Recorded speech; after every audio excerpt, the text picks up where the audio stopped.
Hey everybody, welcome back to my channel. My name is Lynn Hayes. Every Monday I give you all the astrological information that you need to have a great week. In today's video, we're going to be talking about the astrological influences for the week. This week we're not dealing with so much of the major drama that we've had over the past few months, which I think we can all agree is a good thing. So without further ado, let's get started. The first thing I'd like to talk about is a retrograde update. In 2020, starting in the spring, we've had between 4 and 7 planets retrograde. As you may know, that is a lot of retrograde energy. Typically, we have 3 to 4 planets retrograde. So when we have more than 4 and even up to 7, that's just a huge number. When we talk about a planet in retrograde motion, we're saying that from our perspective on Earth, that planet is appearing to move backwards. Obviously, the planet is not really moving backwards, but the planet's influence is stronger when it's retrograde. It has more presence in the sky, so it can affect us more strongly. So with 7 planets retrograde, beaming their energy intensely, it's no wonder things have been so crazy in the world, on top of a pandemic and a very difficult election period. So things have been pretty intense. Also, when there's a lot of planets in retrograde motion, we tend to be drawn backwards. It can be more difficult to move ourselves forward.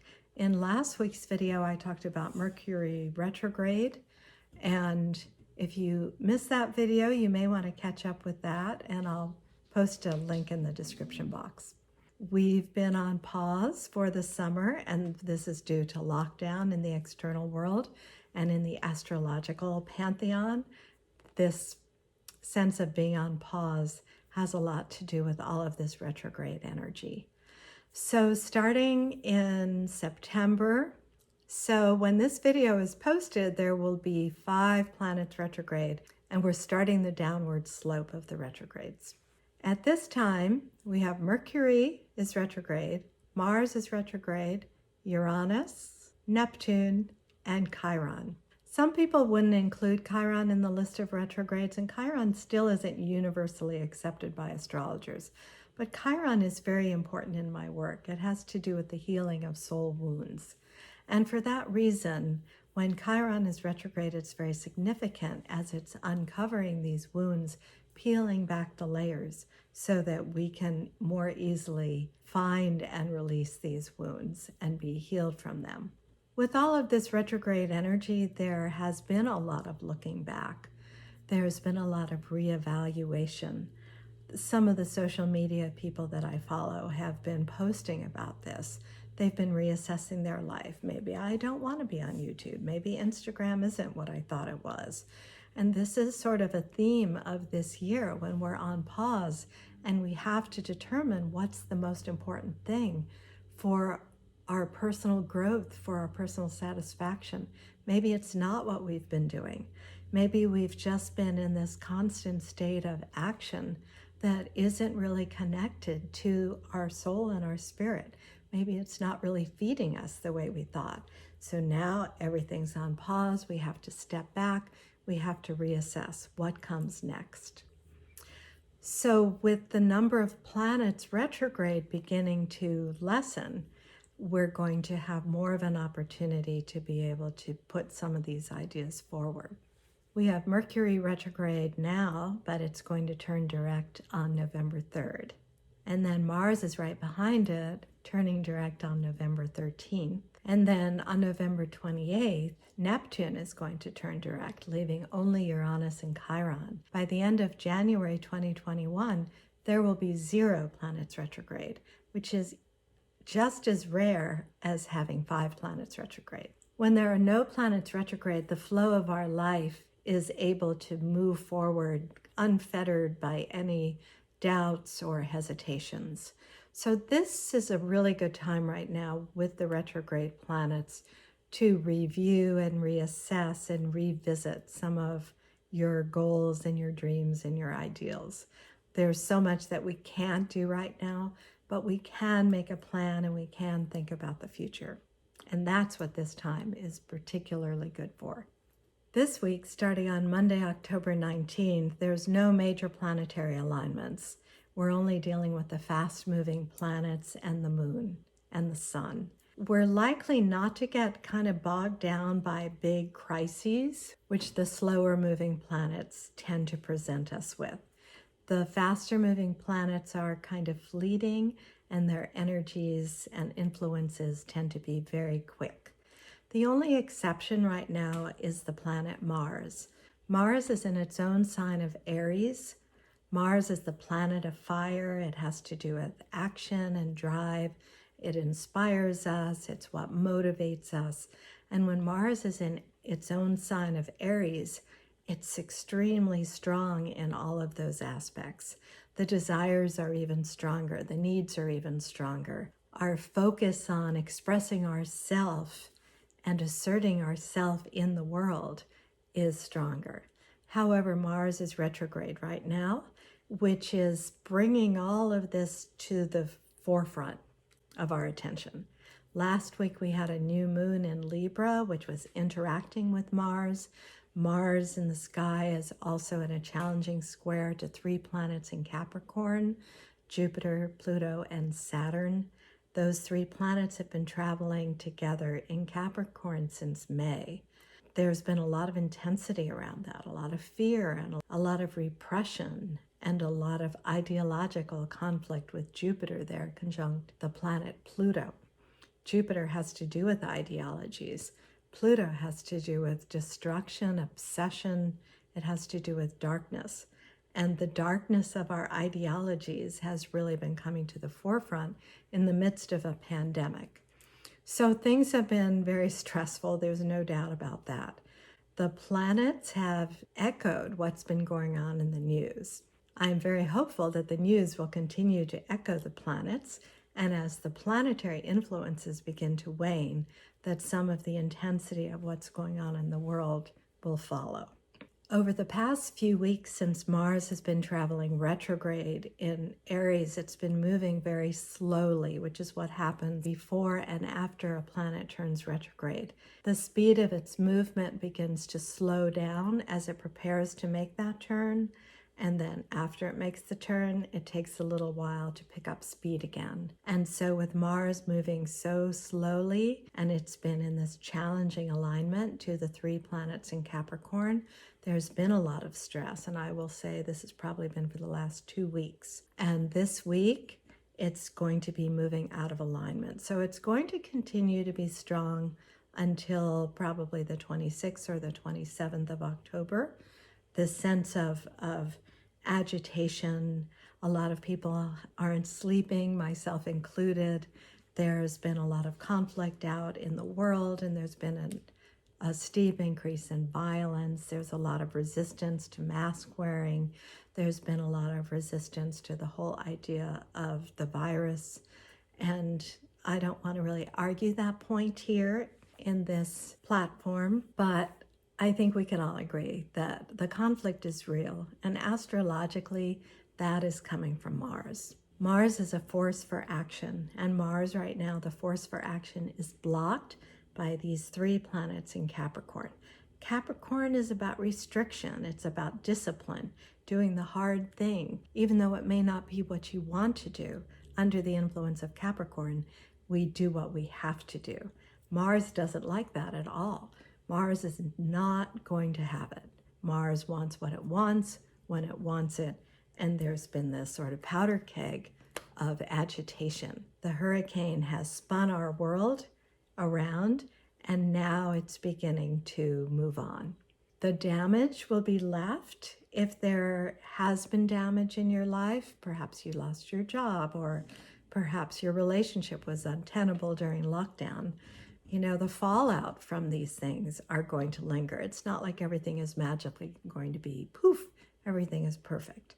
But what we know about life and about the way that the planets operate is that under an influence like this, the things that are lost, the things that we have to let go of, there's generally something magical and beautiful that can be brought into light. So without further ado, let's talk about the week ahead.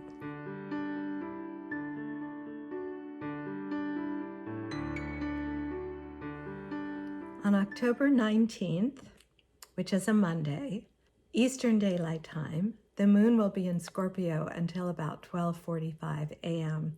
when it will move into Sagittarius. When the moon is in Sagittarius, the sign of expansion, good faith, optimism, everyone gets a little bit happier. Sagittarius isn't a perfect sign. It's happy, it's optimistic, but it can also be somewhat superficial. It can sometimes be overconfident, but in this case, the moon in Sagittarius is going to bring a welcome respite. There's going to be almost an audible sigh of relief as the moon moves into Sagittarius and we start to get some relief from the intensity. In the early hours of the morning, Eastern Daylight Time, the moon is going to align in a harmonious trine to Chiron, the planet of wounding and healing. This can be a time when we can more easily let go of some of the agitation or the hurt feelings or emotional difficulties that maybe we've been holding on to, especially during the couple of days when the moon was in Scorpio. Now the moon moves into Sagittarius. It helps us to open the heart, forms a trine to Chiron, and there's a sense of ease here. However, Mars is just finishing its square to the Capricorn planets, and on Monday, it aligns in a square to Jupiter. This has been kind of a long cycle, as I mentioned earlier. It's not like we're going to even probably notice, oh, today, I could feel that Mars was square Jupiter. It's not going to really happen like that. But there could be a lot of conflict on that day. Mars, planet of anger, the planet of assertiveness, and a challenging square to Jupiter, which is self-righteous, which has to do with our ideologies and our philosophies and our ideas of what gives meaning in life. So politically, this can be very challenging. And in our personal lives, I know in my own house, my husband and I basically have the same values, but we have been disagreeing over these past few weeks with all this Mars, even though we really believe the same things. So you're more likely to have some of these kinds of experiences on Monday and Tuesday as this alignment between Mars and Jupiter begins to peak and then wane. This is going to be exacerbated a little bit because Mercury, which is retrograde in the sky, is going to retrograde back into an opposition, which is a 180-degree angle, to the planet Uranus. Uranus is the planet of radical change, rebellion. It's where we have to do our own thing. We have to have our own way. We don't like to follow anybody else's rules. When we have any kind of Uranus aspect in the sky. With Mercury, the planet of the mind and communication, opposing Uranus. And it's the second phase of this cycle. The first one happened a couple of weeks ago. So there's likely to be, a little more conflict because all of these energies have to do with different beliefs and different opinions and different ways of looking at the world that have difficulty finding some kind of resolution. What's going to help us during these few days is that Venus is going to be in a harmonious trine to Jupiter. Venus is just finishing its passage through Virgo. Venus has to do with our relationships, the way we interact with other people. In Virgo, Venus is very subservient. Venus doesn't really have a very big ego in Virgo. So that helps relationships to be smoother. Venus in Virgo really just wants relationships to work. It's not an aspect where we really feel like we need to be right necessarily. Certainly as individuals, we might have that experience, but the global overall planetary weather with Venus in Virgo is that more people pretty much try to get along. And with Venus harmonizing with Jupiter, there's a desire to find more integration, to find more areas of agreement. So that's going to help us smooth things a little bit. Then on Tuesday, October 20th, we'll see the moon forming a harmonious trine to Mars. And when the moon, the planet of emotions and feelings, harmonizes with Mars, the planet of force and energy. That can be very exhilarating. It's a time where you're likely to feel more confident and more energized as far as meeting your goals and achieving your desires. On Wednesday at about 2:43 a.m. Eastern Daylight Time, the moon will move into Capricorn. When the moon moves from Sagittarius into Capricorn, there's a shift between the openness and the optimism of Sagittarius to a more disciplined restriction of Capricorn. When the moon is in Capricorn, it's a very good time to get things done. It's a time when we can be more focused. It's a time when we can more easily plan and structure the things that we want to do. It's a very good time for spreadsheets and for an analysis of how to get everything that you want done into one little period of time. It's very good for that. We're all sort of more focused. Also on that day, we have some lovely harmonious alignments. We have the sun forming a harmonious trine to the planet Ceres. Ceres is known as the goddess of the grain, but it has a lot to do with self-care. It has a lot to do with how we feel about being in a body, how comfortable we are in a body. When the sun aligns harmoniously with Ceres, that really calls our attention to what we might need in order to feel more comfortable. What kinds of foods will help us to feel really good? What kind of nutrition is very important? So it's a very good time for cooking and for eating something delicious, but also healthy. Also on that day, there's a harmonious trine from Venus to Pluto. This is a very positive alignment because Venus, which is in Virgo, really wants our interactions to work, to be functional. Mercury's retrograde, remember, and so is Mars, so we could still have glitches in terms of our communication with other people, saying what we mean, are we being heard the same way that we've expressed ourselves? All of those things can be kind of in a jumble right now. But with Venus harmonizing to Pluto, the planet of power and transformation, that can really help us to have stronger and more happily functional interactions with the people around us. On Thursday, October 2nd, the sun is going to enter Scorpio. This takes us into what we call Scorpio season, where in the northern hemisphere it's starting to get darker. We're starting to move into the time of power. And speaking of darkness, also on that day, we have the Capricorn moon beginning to transit all of these planets in Capricorn. So we have Jupiter and Pluto and Saturn and the moon, which is already in Capricorn, which is more disciplined, which needs more structure, which is also more willing to follow rules and to be disciplined and organized. This can be a very, very good time for anything having to do with business or for putting a plan into motion. At around 8:17 a.m. Eastern Daylight Time, please adjust for your own locality. The moon is going to be moving into Aquarius. Both Capricorn and Aquarius are ruled by Saturn. Saturn, the planet of hard work, discipline, achievement, mastering of the material world. In Capricorn, which is an earth sign, Saturn behaves in a very different way than in Aquarius, which is an air sign. In Capricorn, we're dealing with the cold, hard realities of life on planet Earth. In Aquarius, we're dealing with the mental realm. We're dealing with new ideas. We're dealing with invention, social justice, the calling to account of people that have done wrong. The sense of equality that we get in Aquarius demands some sort of justice. So that's likely going to be in the forefront with the moon in Aquarius this week. For us personally, when the moon is in Aquarius, we can sometimes see with more objectivity, especially for people that tend to be more emotional, who may find it more difficult to be able to take some distance and have a little more perspective.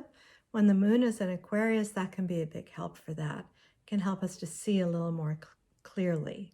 While the moon is in Aquarius, it's going to form a square to the sun and to Mercury, which is likely going to set off some dissonance between how we feel about things and what we think about things. This can make communication more emotional, And with the moon forming a square to the sun, that's the opening square of the lunar cycle, there can be a need for some sort of adjustment in our lives. On Saturday, October 24th, we have a lovely harmonious trine from Venus to Saturn. Venus, of course, having to do with love and beauty and aesthetics and how we create our world to be more beautiful and more harmonious. When Venus is harmonizing with Saturn, the planet of structure and achievement, that helps us so that we can more easily create this world of beauty. We can more easily see what needs to be changed in our relationships in order for them to be more functional. We can more easily see where our responsibilities and our obligations lie, which then in turn makes relationships easier and more carefree in the long run. On Sunday, October 25th, we have the final conjunction of the Sun to Mercury before Mercury turns direct. When the Sun is conjunct Mercury as part of the retrograde cycle, it really highlights all things in the realm of communication and thought and ideas and transmission of information. This is likely to be a very active day on the mental plane. It's a time when, if you need it, you can get the focus that you need for any kind of writing project or business plan, anything having to do with communication. Especially with Mercury in Scorpio right now, where it's really thinking deeply, it's a very good time to think all the way through any problems and find a lasting solution. The shift of the moon from Capricorn into Pisces takes us from a very grounded, detailed, maybe somewhat rigid experience of Capricorn into Pisces, which is very dreamy, imaginative, creative.